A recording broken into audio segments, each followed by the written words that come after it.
Hi guys, welcome to today's video. Today's Thursday, so this is Thursday Thoughts, and I'm going to pick up where I left off on my last video, reading in my book, The Science of Getting Rich, and it's focusing on a lot of self-belief and motivation to achieve your goals, to have the courage to keep going and achieve your goals. So I'm going to jump right into it. I've had a few things happen this morning that helped with my own journey. It seems like I wake up and I go through this whole mental routine of motivation and self-doubt, and especially when you're taking a huge leap of faith to achieve something or to take your chances on something that you've never tried before, that can be something that you're dealing with most of the time, if you're anything like me. So I'm going to jump right into it and start reading, and I apologize, I'm a little stuffed up today. My nose is just, I don't know, I think it was cold last night in here. Anyway, okay, so the next paragraph, and these chapters are pretty short, but I'm going to try to read a little bit more. That way I can get through this. It doesn't take me forever to get through this book for you guys. Okay, so there is nothing wrong with wanting to get rich. The desire for riches is really the desire for a richer, fuller, and more abundant life. And that desire is praiseworthy. I think I mentioned in my last video that, wanting money is just wanting a fuller expression of your life for yourself. At the root of it, it's not like we can't do anything with physical paper money, except for spend it to get the experiences and the objects that we need. And there's nothing wrong with wanting that if you have control over, what you're doing with it. As long as you don't forget, who you are and your morals and things like that, there should be nothing wrong with it. It goes on to say, the man who does not desire to live more abundantly is abnormal. Which is why I think it's ridiculous that we beat ourselves up for feeling like we want more. I think it's a natural feeling that we're told is, selfish or materialistic, or, we're put down for naturally feeling that way. And I don't think that's right.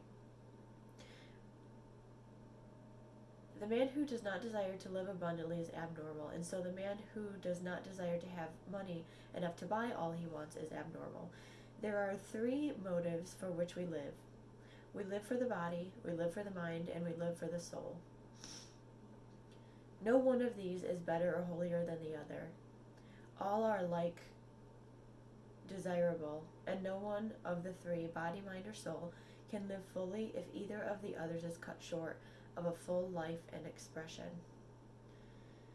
Which is where I kind of got the idea for the programs I'm creating, because I noticed that naturally I knew to develop all three instead of just depriving a certain area and focusing on one or two of the others.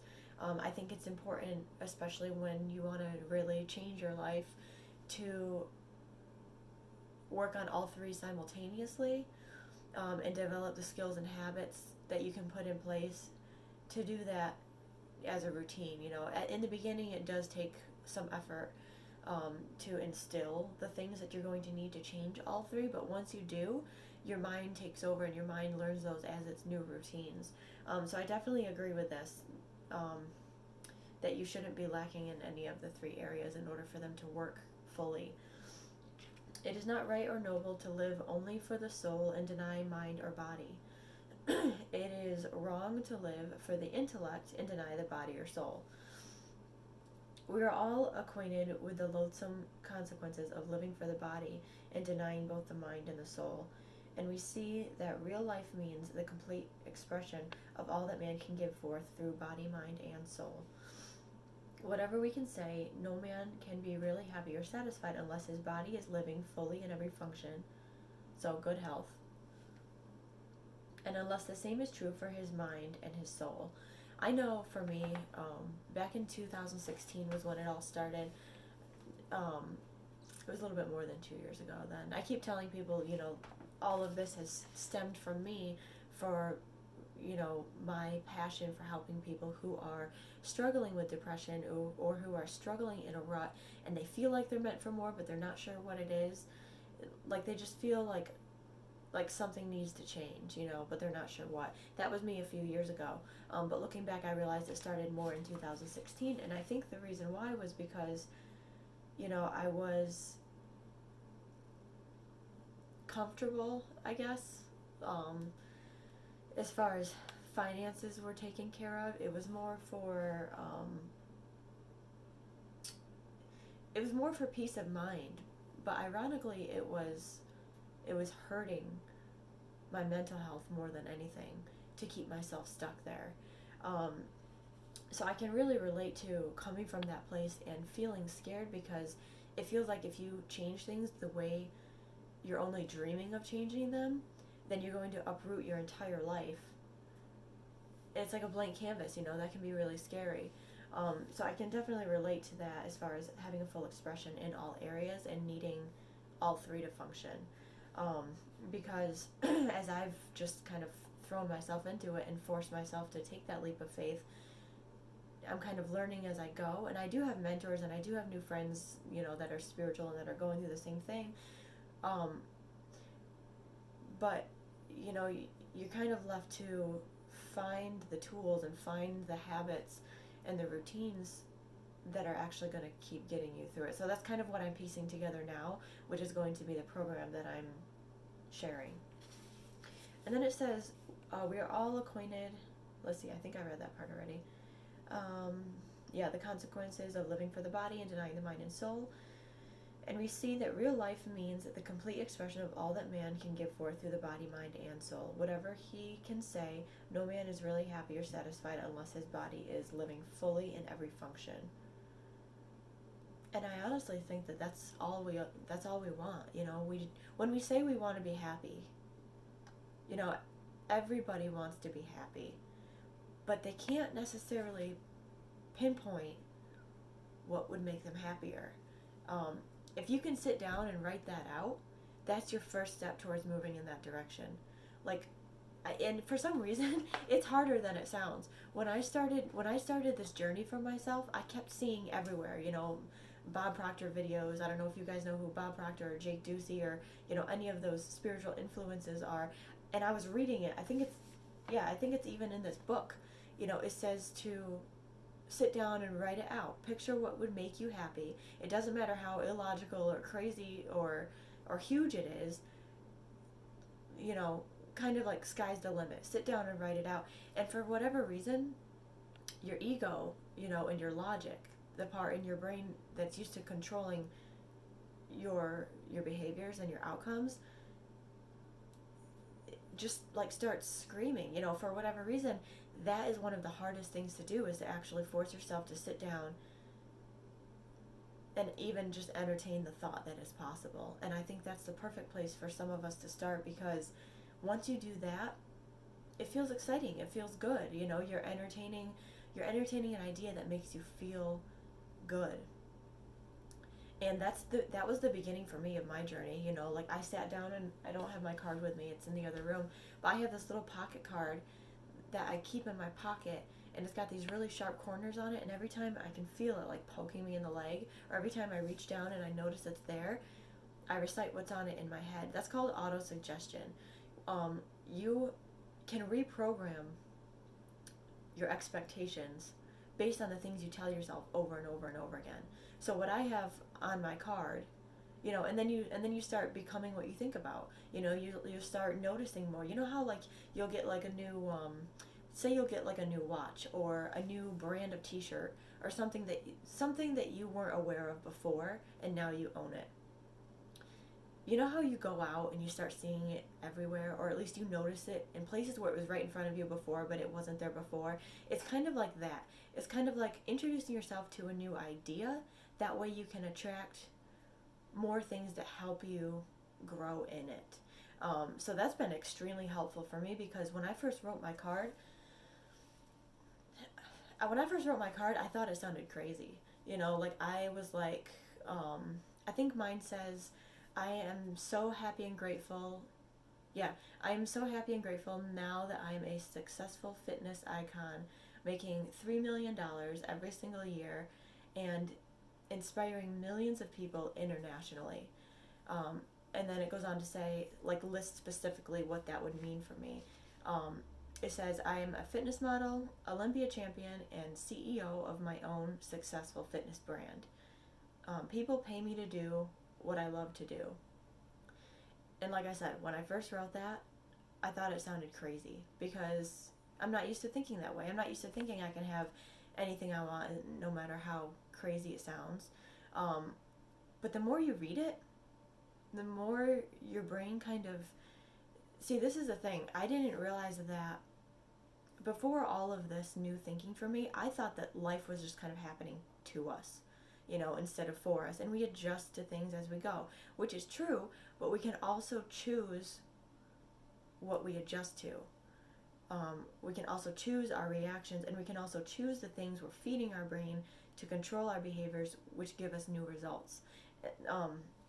So I just kind of took that advice and I wrote that card down. And I mean, I have it memorized, so when it pops in my head, I'll say it. But the thing is it doesn't seem so far-fetched now. I think I wrote that card maybe 2 months ago, 3 months ago, something. I don't remember. And at first it sounded crazy. And then I started thinking about it and actually picturing it and getting really excited about it. And then I started seeing how the plans could come together for it. And then it didn't seem so far-fetched. It's almost like your brain gets used to the ideas and it adjusts for you, and then it starts bringing you the ways in which to do it. So now I've attracted, I think, 3,000 new Facebook friends over the past 3 weeks, and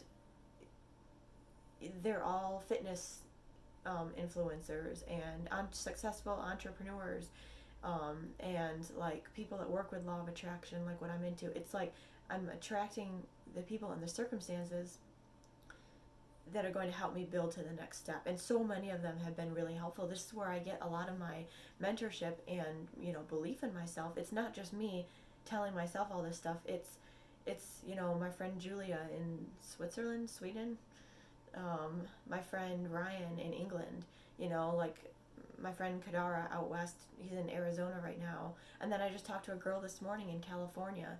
It's like, that wasn't me a month ago. Once you start entertaining the idea, things will happen for you.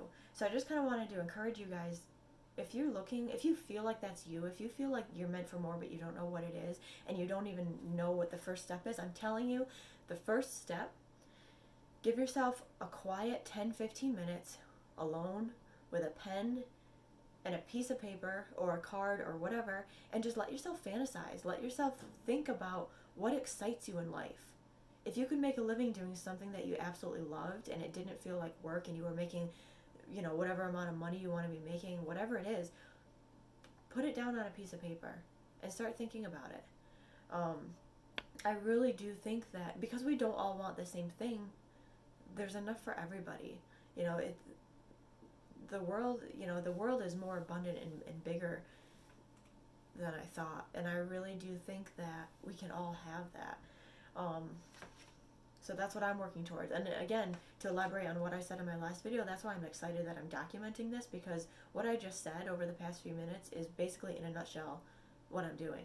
It's my new beliefs, it's what my plan is, and if I can document me doing that, I feel like that could be huge, especially to help, anybody who comes across my content, if that could help somebody believe in themselves, that would be amazing.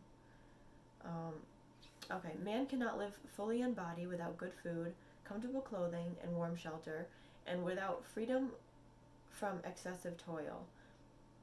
Rest and recreation are also necessary to his physical life. He cannot live fully in mind without books and time to study them, without opportunity for travel and observation, or without intellectual companionship.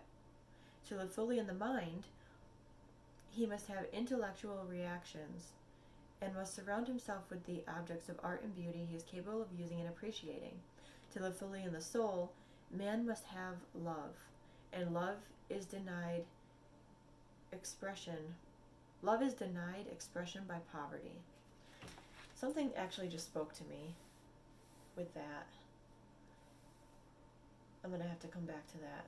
I just had an idea for my programs.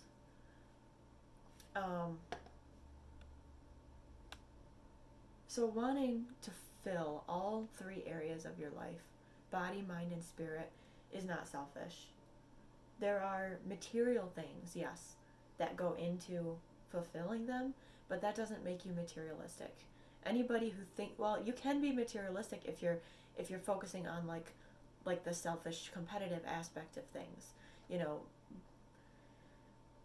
But there are materialistic people who are not mean and who are giving, and it depends on what you define for yourself. That's one of the biggest things for me is most of the mental obstacles I'm overcoming on this journey is based off of things that I've heard about what society says you are if you become something. And that's one of the biggest things for me is I had to realize that we can define who we are. You just have to grow some thicker skin and learn to not care so much. It's more about, it's your life. It's your life, and you are the only person that can make you happy. You are the only person who can change your situations, and it's up to you to block everything else out. If you're allowing anything else to make you feel less than that, less deserving, less of a fuller expression of yourself, then that's on you. And that was one of the hardest things that I had to learn, because it's so much easier in the beginning to say you can't do something when you have all these things to blame it on. So I want to read one more paragraph, and then that's the end of this chapter. A man's highest happiness is found in the bestowment of benefits on those he loves. Again, like I said, just because you get rich, or just because all of a sudden all your dreams come true, doesn't make you this selfish, stingy, materialistic person. Because you can do anything you want with it. My goal is I have this, if we're dreaming big and sky's the limit, I have this dream to have a certain amount of money that I can give to certain friends and family members. It would just be so cool. It's like one of those things you think of when you're a kid. I actually think maybe this idea came from when I was a kid. I think I used to tell myself I was going to get rich and buy everybody I knew, XYZ or whatever it was. But that's the kind of mentality this gives you. You get so excited of the limitlessness of it that it makes you more giving, and more giving makes you more abundant. What goes around comes around. If you give, it's like an investment. If you give, it's coming back to you one way or another. I never understood why people were so excited to give. Why everybody always said focus on service, change your focus to service, serving other people. Like in the beginning, when I was first changing my mindset, that didn't sound fun to me at all. Like ego, the selfish part of me was like, I'm leaving the 9-to-5 because I'm tired of trading my time for money. Why would I give even more? That was like the kind of thing that would happen in my head. But then I realized the person I want to become, the person I am becoming, the person I'm learning to be, is a service to myself, and it can be a service to other people. There are so many ways to look at things. Okay, so the next sentence, the man who has nothing to give cannot fill his place as a husband or father, as a citizen, or as a man. Again, this book was written back in like the 1930s. It is in the use of material things that a man finds full life for his body, develops his mind, and unfolds his soul. It is therefore of supreme importance to him that he should be rich. If you think about it, what else is life? If we can't express ourselves in the fullest, happiest way, and then it's over, then what's the point? It is perfectly right that you should desire to be rich. If you are a normal man or woman who cannot help if you are a normal man or woman who cannot help doing so, yeah, it's perfectly right that you should desire to be rich. It is perfectly right that you should give your best attention to the science of getting rich. So basically studying the processes and, how to get there. For it is the noblest and most necessary of all studies. If you neglect this study, you are derelict in your duty to yourself, to God, and humanity. For you can render to God and humanity no greater service than to make the most of yourself, which I think comes back to that idea of pulling yourself out so you can pull other people out, instead of staying stuck with other people, which is what I've been focusing on. So, and it's funny, almost every single part of this process used to feel selfish to me. Spending the majority of my time on developing myself used to feel selfish to me. I used to think about like, oh, this person's going to get mad at me, or this person's going to think I'm ignoring them, or I'm not investing my time here and there and with this person and with that. But the thing is, I don't want to stay stuck like this. I want to build this huge, beautiful, magical life for myself, and then turn around and help the people I care about by showing them what I did. It's just, like I said, in the very, very beginning when I first started making videos, almost every single paragraph in this book resonates with me so deeply. And if I can help any one of you guys to feel this kind of inspiration and excitement and motivation for your life, that you can totally change your life if that's what you want. If you're happy in most areas, but you have one area to change, that's awesome. Fuller expression in every single area is what we should be striving for, and there's nothing wrong with wanting more like that. So I hope me kind of rambling and reading this book helps some of you guys. I find that when I talk out loud about it, and when I read out loud, I kind of get like this inspiration as I go. And if I can film it and share it, sometimes all it takes is for somebody to word something a little bit differently for you to have that like click moment, or for something, like an aha moment. So that's what I'm here for. I just want to share this feeling, this new way of thinking, because it's totally changed my life over the past few months, and I keep getting more and more, and building higher and higher, and I hope to do that so you guys can see me doing it and inspire you to do the same thing. So that's all I have for now, because it's Thursday. I will talk to you guys on Monday, and I hope you guys have a great weekend.